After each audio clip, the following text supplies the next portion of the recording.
우리는 봉사를 통해서 내 자신이 그리스도의 몸으로 세워지게 되고, 또 우리의 봉사를 통해서 우리의 생명샘교회가 그리스도의 몸으로 주님이 원하시는 참된 성전으로 지어지게 됨을 믿으시기를 바랍니다. 그런데 봉사는 무엇에 기초를 해야 됩니까? 주님의 은혜에 기초를 해야 돼요. 주님께서 부어주시는 은혜와 생명으로 우리가 봉사하게 될 때 우리의 봉사가 주님이 인정하시는 참된 봉사가 될 수 있을 것을 믿으시기를 바랍니다. 누가복음 10장 말씀을 보게 되면 우리 예수님을 위해서 음식을 준비하고 봉사하던 그 마르다의 마음이 불편해지게 되었는데, 그때 예수님께서 마르다에게 주신 말씀이 있었습니다. 무엇이었습니까? 마르다야, 마르다야, 한 가지면 족하니라, 이렇게 말씀하셨어요. 한 가지면 족하다. 마리아는 이 좋은 편을 택하였다, 이렇게 말씀했습니다. 우리 예수님께서 마르다에게 말씀하신 한 가지는 과연 무엇일까요? 그 한 가지, 마리아가 선택한 그 좋은 편이었는데 그것은 바로 분깃이라고 하는 뜻이에요. 분깃. 이스라엘 백성들이 제비 뽑아서 얻은 이스라엘의 땅을 가리키는 것입니다. 팔레스타인 땅은 기본적으로 그리스도 예수의 풍성한 은혜와 생명을 가리키는 것입니다. 그래서 주님은 마르다에게 네가 봉사를 할 때 주 예수의 은혜와 생명으로 봉사하지 않으면 안 된다 라고 하는 것을 가르쳐 주신 거예요. 그리고 누가복음 10장 42절 말씀을 보게 되면 우리 주님은 또 이렇게 마르다에게 말씀하셨잖아요. 몇 가지만 하든지.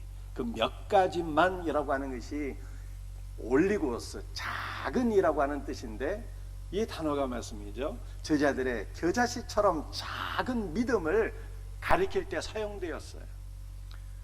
여러분들, 팔레스타인에서 겨자씨는 어느 곳에서나 볼 수 있고 어느 곳에서나 얻을 수 있는 가장 흔한 들풀이에요. 그래서 이 가장 흔한 들풀, 가장 가치가 없는 이것을 자기 마당 안에 또는 채소밭에 심는 사람이 없습니다. 자기의 채소밭에 겨자씨를 심는 사람이 있다면 그건 좀 정신이 좀 잘못된 사람이죠. 그런데 우리 주님은 어떤 분이에요? 겨자씨를 자신의 밭에, 천국에 심으시는 거예요. 우리와 같은 겨자씨들, 가장 작은 자들, 별 볼 일 없는 자들을 우리 예수님께서 부르셔서 당신의 밭에 심으시는 분이에요. 얼마나 감사합니까? 우리 주님은 겨자씨 같은 우리 인생들을 천국에 심으시기 위하여 자신이 가장 작은 존재, 겨자씨가 되셨어요. 하나님의 근본 본체이시나 종의 형상을 입고 가장 작은 자로 오셨어요. 여러분들, 그래서 봉사는요, 우리 주님의 마음이 있어야 돼요. 우리 주님의 겸손하신 이 마음, 자기 희생의 마음, 이 마음으로 봉사할 때 우리의 봉사가 주님께서 기뻐하시는 봉사가 될 것을 믿으시기를 바랍니다. 그런데 우리 안에는요, 이런 선한 것이 없는 거예요. 혹은 내 안에 선한 것이 있다 할지라도 나의 선한 것으로 봉사하면 안 돼요. 내가 나의 선한 것으로 봉사하는 사람은요, 결국 자기의 의에 사로잡히게 됩니다. 우리는 오직 주 예수로 충만해서 주 예수 그리스도께서 주시는 은혜로, 주 예수의 겸손으로, 주 예수의 자기 희생으로 우리가 봉사하는 자가 될 때 우리의 봉사가 주님 앞에 다 연락될 것을 믿으시기를 바랍니다. 여러분, 오늘 설교의 제목이 옛사람을 벗어버리고 새 사람을 입으라예요.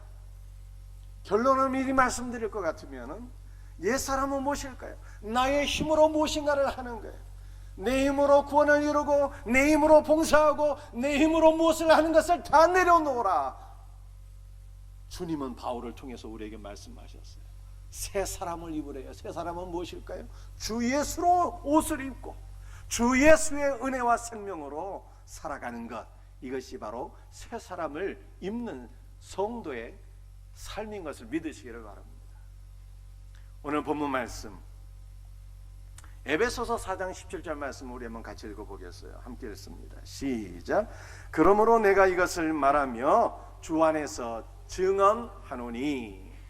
에베소서 4장 17절 말씀을 보게 되면 비슷한 단어가 두 번 반복되고 있어요. 말한다, 증언한다, 이거 비슷하지 않습니까?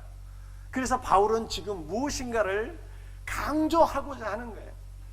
비슷한 말을 반복하면서 바울은 강조하는 것입니다. 그런데 바울의 강조하는 것이 주님의 뜻이래요.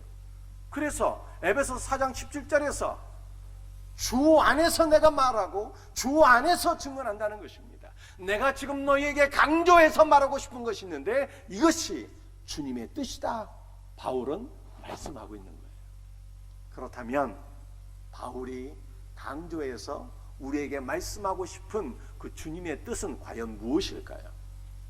첫 번째, 옛사람을 벗어버리는 것입니다.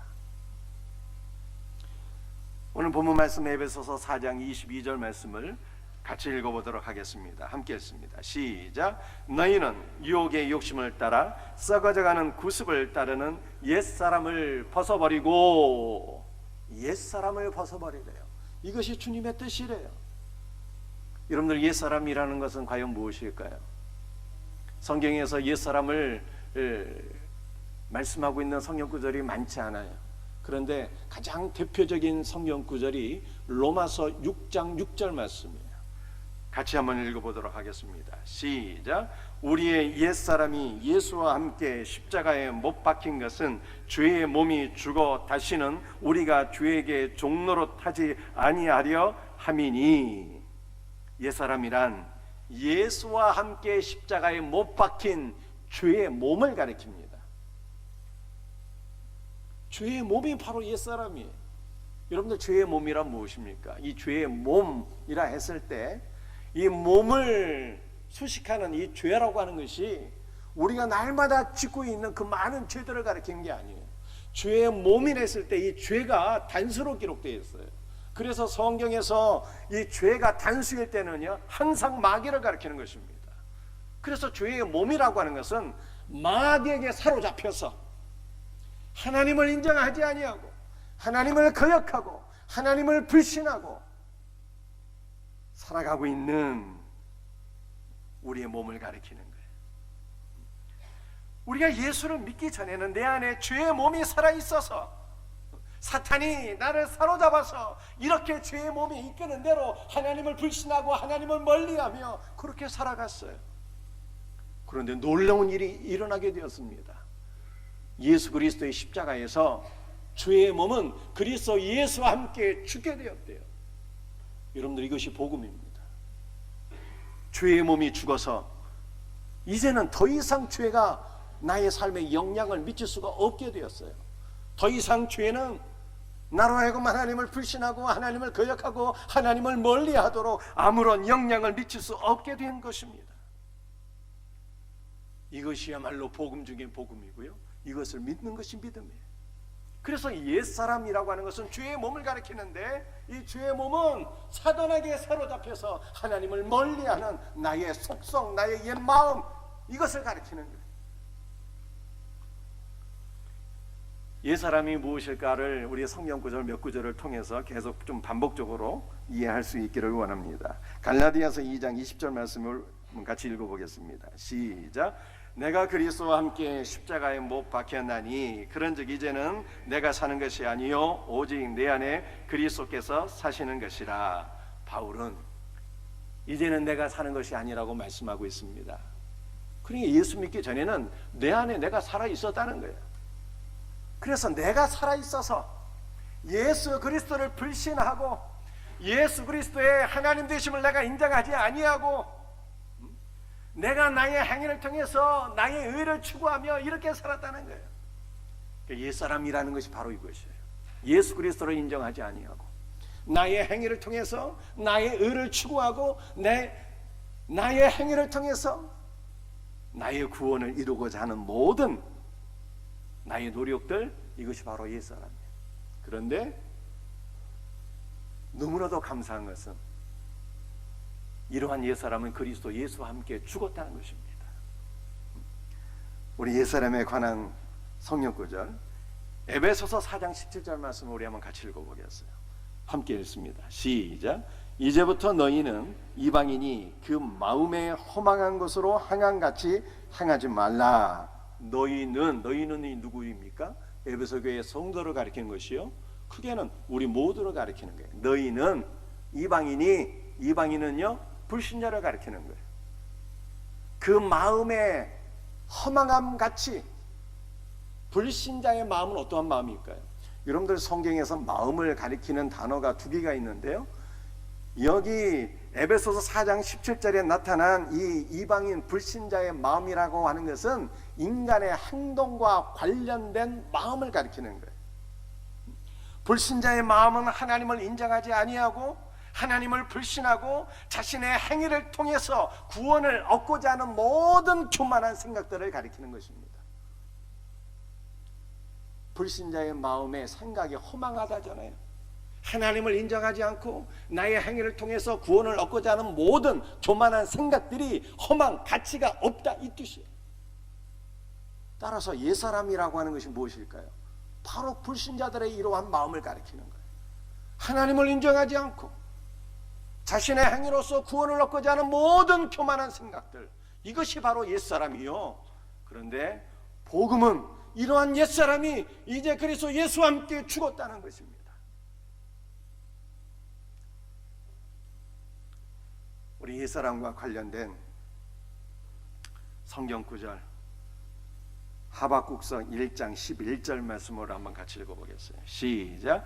그들은 자기들의 힘을 자신들의 신으로 삼는 자들이라. 여러분들, 이것은 바벨론 나라를 가리키는 말씀인데요, 구약시대 때 전 세계에서 가장 강력한 제국이 바벨론이었어요. 이 바벨론은 하나님께서 이스라엘 백성들이 우상 숭배를 하게 될 때 이스라엘을 잠시 징계하기 위해서 하나님께서 사용하신 몽둥이였습니다. 그래서 하나님께서는 이 바벨론 제국을 통해서 이스라엘을 징계하기를 원하셨기 때문에 이 바벨론 제국의 힘을 강력하게 하셨어요. 그렇다면 이 바벨론 제국은 하나님과의 관계에서 어떠한 마음을 갖고 살아야 되는 것입니까? 바벨론 제국의 그 강력한 힘이 하나님이 주신 힘이 있잖아요. 마땅히 하나님을 두려워하며 바벨론이 살아야 됐을 터인데, 하나님께서 강력한 힘을 주셨을 때 바벨론은 자신의 힘을 의지하게 되었고요, 하나님께서 강력한 권능을 주셨을 때 바벨론은 내가 마치 하나님이 된 것처럼 착각하며 교만을 떨게 되었어요. 그런데 오늘날 많은 사람들이 이렇게 살아가고 있습니다. 심지어는 크리스찬들도 이렇게 살아가고 있어요. 하나님을 불신하고 하나님을 두려워하지 않고 하나님보다는 세상에 있는 것들을 더 의지하고 주 예수로 내가 충만하기보다는 세상에 있는 것들로 내가 충만하기를 소원하고 세상에 있는 것들이 내 안에 더해지게 될 때 내 마음이 교만하게 되고 내가 마치 하나님이 된 것처럼 착각하고 살게 됩니다. 이러한 것들이 하나님을 불신하고 세상에 있는 것들을 의지하며 사는 것이 바로 옛사람의 삶이에요. 바울은 우리들에게 말씀하고 있어요. 하나님을 불신하고 세상에 있는 것들을 더 의지하며 사는 너희의 옛사람을 벗어버릴지어다, 이렇게 말씀하고 있는 것입니다. 여러분들, 우리가 나의 행위를 의지하거나 세상에 있는 것들을 하나님보다 더 신뢰하고 더 의지하고 세상에 있는 것들을 추구하는 이 옛사람에 속한 삶을 우리가 살게 된다면 그 끝은 어떻게 되는 것입니까?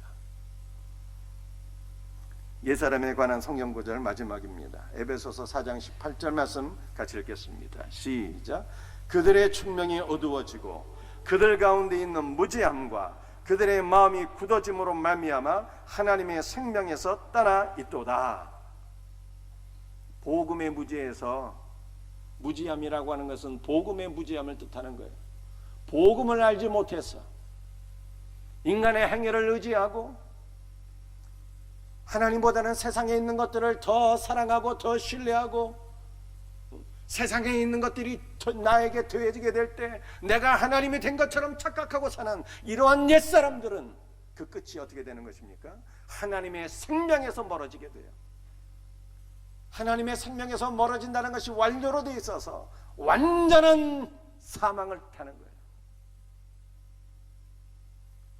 그래서 바울은 우리들에게 옛사람을 벗어버리라, 이렇게 말씀하고 있어요. 두 번째, 바울이 강조해서 우리에게 말씀하고자 하는 두 번째 내용이 있습니다. 그것은 새 사람을 입는 것입니다. 에베소 4장 24절 말씀을 우리 한번 같이 읽어봅니다. 시작. 하나님을 따라 의와 진리의 거룩함으로 지으심을 받은 새 사람을 입으라. 새 사람을 입으래요. 여러분들, 새 사람을 입는다는 것은 무엇입니까? 옛 사람을 입는 것과는 정반대가 되는 것입니다. 내 행위를 유지하고 세상에 있는 것들을 더 신뢰하고 세상에 있는 것들이 내 안에 더해지게 될 때 내가 하나님이 된 것처럼 착각하며 사는 이 옛사람과는 정반대가 되는 거예요. 이 새 사람이 무엇일까? 갈라디아 2장 20절 말씀을 우리 한번 같이 읽어보겠습니다. 시작.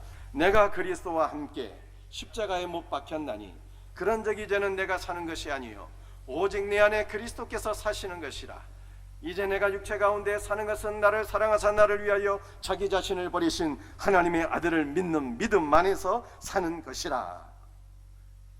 내가 그리스도와 함께 십자가를 못 박혔나니 그런즉 내가 사는 것이 아니고 나의 옛사람은 죽었고요, 이제는 내 안에 누가 살아계신다고요? 그리스도께서 사시는 것이라. 내 안에 그리스도께서 살아계시는데 이것이 바로 새 사람이에요.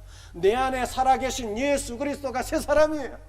그래서 우리는 예수 그리스도로 옷을 입고 내 안에 살아계신 예수 그리스도께서 우리에게 부어주시는 은혜와 생명과 능력으로 살아가는 것, 이것이 새 사람의 삶인 것을 믿으시기를 바랍니다.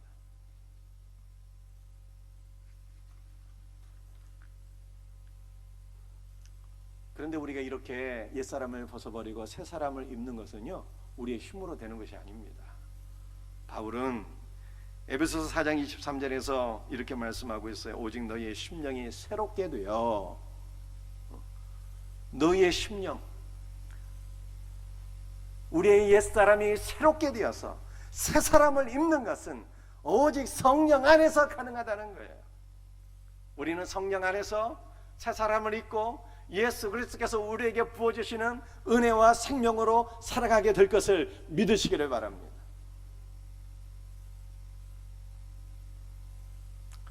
제가 오늘은 여러분들에게 위대한 청교도 목회자이자 설교의 황태자로 불리는 찰스 스펄전 목사님의 이야기를 해드리려고 합니다. 우리 스펄전 목사님은 1834년 6월 19일 영국 에식스의 켈비돈에서 태어나셨어요. 스펄전의 아버지와 할아버지는 다 청교도 목회자입니다. 여러분들이 청교도라고 하는 말을 한번 들어보셨죠? 청교도라고 하는 것이 무슨 뜻일까요? 독일에서 종교개혁이 일어나게 됐는데, 독일의 종교개혁은 여러분들이 그동안 몇 번 들어서 알게 된 마틴 루터라고 하는 분에 의해서 종교개혁이 일어나게 되었습니다. 그런데 영국에서는 종교개혁이 이 마틴 루터와 같은 성직자에 의해서 일어난 것이 아니었고, 영국 왕 헨리 8세라고 하는 분에 의해서 이 종교개혁이 일어나게 되었어요. 헨리 8세라고 하는 분이, 이걸 설명하려고 하는 건 아니었는데 잠깐 설명해 드릴게요. 청교도가 무엇인가를. 헨리 8세라고 하는 분이 캐서린이라고 하는 스페인 공주와 더불어서 결혼을 하게 되었는데 24년 동안 결혼 생활을 하게 되었어요. 그런데 불행하게도, 사실 오늘날의 관점에서는 전혀 불행한 것이 아닌데, 딸 하나만 낳고 그토록 원하던 아들을 낳지를 못하게 되었어요. 그래서 캐서린과 더불어 이혼하려고 하는데 교황에게 허락을 받아야 되는 거예요. 결혼 무효 신청을 교황에게 제출했는데, 요구했는데 교황이 허락을 하지 않는 거예요. 그래서 헨리 8세가 영국 교황과의 관계를 단절하게 됩니다. 이제부터 영국 교회의 대표는, 지리자는 교황이 아니라 왕이다 라고 하는 명령을 내리게 되는데, 이게 수장령이라고 그래요. 그래, 수장령을 통해서 영국 교회는 로마 카톨릭과는 분리가 되고 종교 개혁이, 카톨릭과 단절이 되는 것이니까 종교 개혁이 일어나게 되는 것입니다. 그래서 그 영국 교회를 가리켜서 영국 국교회 또는 성공회라고 하는 것입니다. 이 성공회 내에서는 세 파가 있게 되었는데, 다시 로마 카톨릭으로 돌아가자는 파가 있게 되었고, 아니야, 왕이 명령했으니까 우리 성공회 국교회 계속하자라고 하는 파가 있게 되었고, 또 한 파가 있게 됐는데 청교도가 있게 되었어요. 이 청교도는 마틴 루터나 존 칼빈에 의해서 영향을 받아서 종교개혁을 하려면 온전히 해야 된다는 거예요. 영국 국교의 이 성공에는 어중중한 상태였어요. 카톨릭과의 관계가 단절되었는데 온전히 카톨릭을 떠나지 못한 어중중한 종교개혁에 머물게 되었어요. 그래서 청교도라고 하는 분들이 일어나게 됐는데, 청교도는 쉽게 말씀드려서 청소교도예요. 다 청소하자는 거예요. 카톨릭의 남은 잔재들을 다 쓸어버리고 오직 성경으로 돌아가서 오직 복음 중심적인 삶을 살자라고 하는 것이 바로 청교도예요. 청소교도, 잃어버리지 않겠죠. 그래서 이 찰스 스펄전의 아버지와 할아버지가 다 이 청교도의 후예들이에요. 스펄전은 어려서부터 이 청교도의 문화 속에서 그렇게 자라나게 되었어요. 15세의 찰스 스펄전이 자신이 죄인인 것을 깨달아 알게 되었습니다. 내가 어떻게 이 죄로부터 벗어나서 구원을 받을 수 있을까를 고민하게 돼요. 장장 이 고민을 5년 동안 지속하게 됩니다. 내가 어떻게 죄로부터 구원을 받을 수 있을 것인가. 그의 고민은 날마다 깊어만 갔습니다. 그런데 그의 고민이 해결이 안 되는 거예요. 왜냐하면 그 당시에 율법 중심적인 설교를 하는 목회자는 많이 있어도 누구나 값없이 구원을 받을 수 있다고 하는 예수 그리스도의 복음을 증거하는 목회자가 많지 않았기 때문입니다. 그러던 어느 날 스펄전이 주일 예배를 드리기 위해서 본인이 다니던 교회를 가고자 했는데, 그날따라 엄청난 눈보라가 몰아닥치게 되었어요. 그래서 자신이 출석하는 교회에 가지를 못하고 가까운 곳에 있는 작은 교회에 가게 되었는데, 한 20-30명 모이는 동네 작은 교회였어요. 그런데 그날 예배 때 눈보라가 너무 많이 몰아닥쳐서 그날 예배 때 담임 목사님이 그 교회에 출석을 하지 못하는 사태가 벌어지게 되었습니다. 그래서 기상이변이 일어나서 제가 설교를 못할지라도 너무 이상하게 생각하지 마시고, 그날 설교를 누가 했는가 하면요, 목사님이 한 것이 아니었고 공부를 많이 한 학자가 한 것이 아니었습니다. 아주 평범한 작업복을 입고 아주 평범해 보이는 평신도 한 분이 그날 설교를 대신하게 되었어요. 목회자가 오지를 못해서. 그날 한 설교의 본문이 무엇인가 하면 구약성경 이사야서 45장 22절 말씀이에요. 여러분도 교재를 보시고 우리 성경 말씀을 한번 같이 읽어보도록 하겠습니다. 시작. 땅끝에 모든 백성아 나를 낭망하라. 그리하면 구원을 얻으리라. 이것이 그날의 본문이었어요. 그런데 이것은 이전 우리가 보았던 성경의 이 말씀이고요. 우리는 지금 개정개혁판을 보고 있잖아요. 개정개혁판은 어떻게 지금 우리가 번역되고 있는지 또 한번 같이 읽어보겠습니다. 다시 읽겠어요. 시작. 땅의 모든 끝이여 내게로 돌이켜 구원을 받으라. 이 본문으로 평신도가 설교를 했어요. 그런데 이 말씀을 통해서 스펄전이 그날 회심하는 위대한 역사가 일어나게 된 것입니다. 여러분들 이사야 45장 22절의 말씀이 무슨 뜻일까요? 땅의 모든 끝이야 했을 때 이 끝이라고 하는 것이 원어의 의미가 가장 작은 이런 뜻이에요. 이 땅의 모든 작은 자들아 내게로 돌이켜 나를 낭망하라. 나를 바라보라. 그리하면 너희가 구원을 얻으리라. 이 말씀이에요. 여러분들 우리는 주님께로 돌이켜 주님을 바라보기 위해서는요, 내 자신을 바라보는 삶을 중단해야 되는 것입니다. 많은 사람들이 자기 자신을 바라보고 자기의 행위를 의지하고 자기의 행위를 통해서 구원을 얻으려고 하는 많은 시도들, 이러한 시도들을 중단하고 주님을 바라보라고 하는 말씀이에요. 많은 사람들이 세상의 우상을 바라보며 살아가고 있습니다. 우상을 바라보고 우상을 숭배하는 삶을 중지하고 하나님 한 분을 바라보라고 하는 말씀이에요. 왜냐하면 하나님 외에는 참된 신이 없기 때문입니다. 세상을 바라보는 모든 삶을 중단하고 하나님보다 세상을 더 의지하고 세상을 더 사랑하고 세상을 더 신뢰하고 세상에 있는 것들이 내 안에 더해지기를 사모하는 이 모든 삶을 중단하고 주님을 바라보라고 하는 말씀이에요. 그리하면 너희가 구원을 얻으리라. 그날 평신도가 설교를 이렇게 했습니다. 십자가에 피 흘리신 예수 그리스도를 바라보라. 부활 승천하신 예수 그리스도를 바라보라. 하늘 보좌 우편에 앉아 계신 주 예수 그리스도를 바라보라. 주 예수 그리스도를 바라볼 때 주님의 생명으로 충만하게 될 것이다 라고 하는 말씀을 평신도가 증거하게 됩니다. 그리고 그 평신도가 특별히 수벌전을 지목해서 이렇게 말하게 되었습니다. 젊은이요, 당신의 얼굴은 매우 지쳐 보이는군요. 만약 당신이 오늘 이 말씀을 따르지 않는다면 당신은 영원히 비참한 삶을 살게 될 것입니다.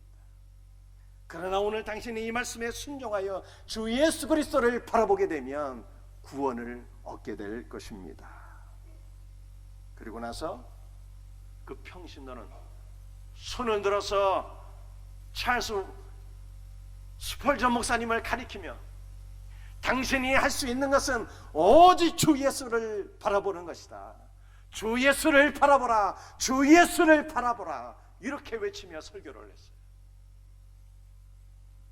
스펄전이 선포되는 말씀을 통하여 주님을 바라보게 되었을 때 그는 어둠으로부터 찬란한 빛으로 사망으로부터 생명으로 옮겨지게 되었습니다. 그리고 형용할 수 없는 하늘의 기쁨을 누리게 되었어요. 그날이 바로 1850년 1월 6일이었습니다. 위대한 목회자 찰스 스펄전이 구원을 받은 날이었어요. 여러분들, 우리 이날 스펄전 목사가 깨닫고 받은 바 은혜가 무엇입니까? 구원은 내 노력으로 이루는 것이 아니라는 거예요.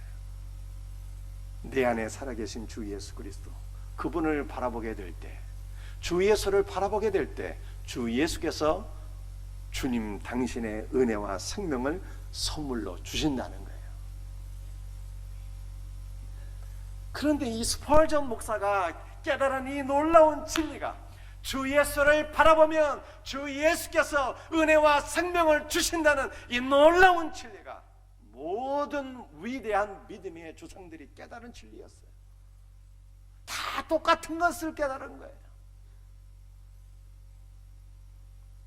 마틴 루터도 제가 일전에 설명드렸지만 똑같은 문제로 자신의 죄와 사망으로 고민을 하게 되었어요. 그러다가 주님께서 로마서 1장 17절 말씀을 루터에게 주신 것입니다. 복음에는 하나님의 의가 나타나서 믿음으로 믿음에 이르게 하나니 기록된 바 오직 의인은 믿음으로 말미암아 살리라. 여러분들, 로마서 1장 17절의 말씀의 뜻이 무엇입니까? 많은 중세인들이 하나님의 의는 내 노력으로 성취하고 이것을 내 노력으로 얻게 될 때 구원받는 것으로 그렇게 생각을 했어요. 그런데 마틴 루터가 깨달은 진리가 무엇입니까? 하나님의 의는 예수 그리스도께서 다 성취하시고 예수 그리스도께서 인간의 몸을 입고 이 땅에 오셔서 아버지의 말씀대로 100% 순종하시고 이루신 의를 우리에게 선물로 주신다라고 하는 것을 루터가 깨닫게 된 거예요. 우리가 믿음의 눈으로 주님을 바라보게 될 때 우리 주 예수께서 주님의 의를 우리에게 주신다는 거예요. 할렐루야. 이것이 바로 새 사람을 입는 거예요. 이것이.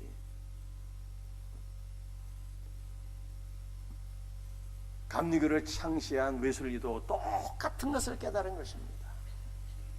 옥스포드를 졸업한 수재 아닙니까? 자신의 명석한 두뇌로 무엇인가를 해보려고 했지만 미국 조지아주에서 2년 동안 철저히 실패하게 되었어요. 그리고 나서 올더스게이트에 모라비안 교도들의 성경 공부 모임에 참석해서 마틴 루터의 로마서 서문을 읽을 때 성령의 은혜로 그가 회심을 하게 되었는데요, 그때 웨슬리가 깨달은 바가 무엇입니까? 내 안에 주님이 살아계시고 내 안에 주님께서 일하신다는 거예요. 내가 일해서 구원을 성취하는 것이 아니라 구원은 주님이 일하셔서 나에게 선물로 주신다는 것을 깨닫게 된 거예요. 여러분들, 우리는 주님을 바라보게 될 때 우리 주님께서 이루신 의를 우리에게 선물로 주시고, 우리가 주님을 바라보게 될 때 주님께서 이루신 구원을 우리들에게 선물로 주시는 것을 믿으시기를 바랍니다. 우리가 지난 주 새벽에 사사기 말씀을 우리 새벽에 묵상하게 됐는데, 놀랍게도요 12명의 사사 가운데 마지막 사사가 삼손이었는데, 삼손도 죽기 전에 이것을 깨닫게 되었어요. 삼손도 똑같은 것을 깨닫게 된 거예요. 삼손이 살았을 때는 자신의 힘의 비밀이 머리털인 줄 알았잖아요. 자기 머리털. 한 번도 깎지 않았던 그 머리털인 줄 알았어요. 그런데 실상은 무엇입니까? 삼손의 머리털은요, 대제사장의 면류관처럼 거룩함의 상징, 영광의 상징이었지 결코 그의 힘의 원천이 아니었어요. 그가 머리털이 잘리고 나서 최후로 죽기 전에 하나님께 기도하는데 사사기 16장에서 뭐라고 기도합니까? 여호와여 구하옵나니 이번만 나로 강하게 하옵소서. 그렇게 간구하잖아요. 자신의 힘의 원천이 하나님인 것을 알고 그제서야 비로소 깨닫고, 아버지의 하나님, 주 예수여, 이번만 나에게 힘을 주옵소서, 이번만 나로 강하게 하옵소서. 자신의 힘의 원천이 여호와 하나님인 것을 그때 비로소 인정하고 그 힘의 회복을 위해서 기도하게 돼요. 주님께서 힘을 주셨을 때 그가 다곤의 신전을 버틴 두 기둥을 무너뜨리고, 그곳에 있는 많은 블레셋 방백들, 블레셋을 대표하는 3,000명의 모든 사람들이 삼손의 죽음으로 죽게 되어서 이스라엘이 블레셋의 압제에서 구원을 받게 되는 것 아니겠습니까? 사랑하는 성도들이요, 우리의 힘의 원천은 주 예수인 거예요. 우리의 구원의 원천은 주 예수인 거예요. 그래서 성도는 예수 그리스도로 옷을 입고 주 예수 그리스도께서 주시는 은혜와 힘과 능력과 생명으로 사는 것입니다. 이것이 바로 옛사람을 벗어버리고 새사람을 입는 거예요.